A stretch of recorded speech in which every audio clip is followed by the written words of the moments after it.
Lonjakan laporan penipuan mengenai keuangan di Indonesia masih terus meningkat dan mengkhawatirkan.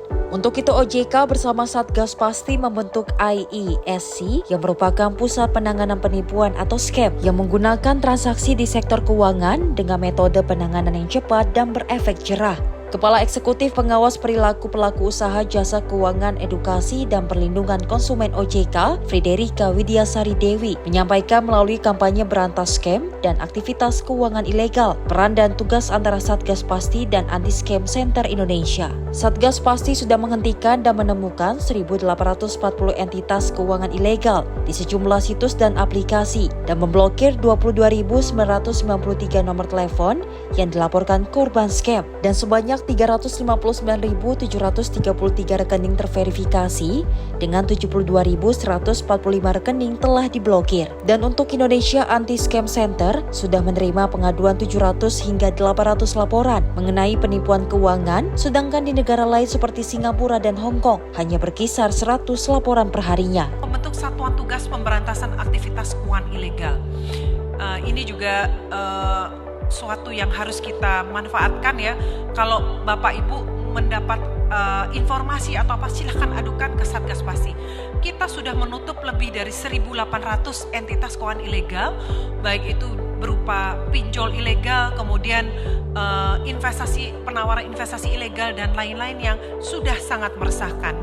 Ini kalau kita melihat di majalah The Economist ya, merupakan acuan dari dunia ya dalam sektor ekonomi dan keuangan. Itu di edisi Februari kalau nggak salah tahun ini mengatakan the fast and sophisticated global enterprise itu kok disebut scamming ya. Jadi ini bukan problem di Indonesia aja, tapi di seluruh dunia.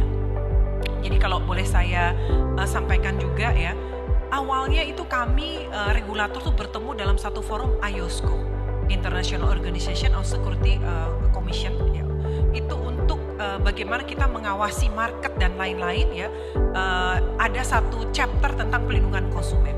Di situ saya berdiskusi dengan regulator dari berbagai negara yang menghadapi masalah yang sama. Waktu itu kemudian kami berbicara dengan rekan kami dari MES Singapura dan kemudian mengatakan bahwa di Singapura sudah ada anti-scam center. Makanya thank you Miss Ellen Yap ya. Miss Ellen Yap boleh berdiri mungkin yang belakang. Can you stand up Miss Ellen Yap? She's from Singapore International Police ya. Di mana kami benchmarking waktu itu hingga lahirlah Indonesia Anti-Scam Center. Cuman mungkin bedanya kalau Singapura penduduknya tidak sebanyak di Indonesia, Miss Ellen Yap ya. Sekarang mungkin dengan 6 juta penduduk ya, mungkin banknya ada how many banks, big banks there is in Anti-Scam Center? 7 ya. Di kita banyak sekali dengan 270 juta orang ya. Banknya juga banyak dan lain-lain. Ini problemnya tersendiri buat Indonesia. Saya mau update ya. Jadi mungkin kalau teman-teman di sini hadirin yang hadir di sini mungkin bingung bedanya. Satgas Pasti dan Anti-Scam Center itu bedanya seperti apa, Bu? Kalau Satgas Pasti itu tadi saya sampaikan ini merupakan forum koordinator ya, koordinasi bersama antara 21 kementerian lembaga untuk memberantas aktivitas keuangan ilegal ya. Jadi kalau ada nawarin pinjol ilegal, kemudian investasi ilegal dan lain-lain, itu lapornya ke sini. Koperasi mungkin yang melakukan aktivitas ilegal, kemudian penawaran perdagangan yang ilegal. Makanya Bapak Pepti juga Kementerian Perdagangan juga support yang sangat intens ya dengan kita.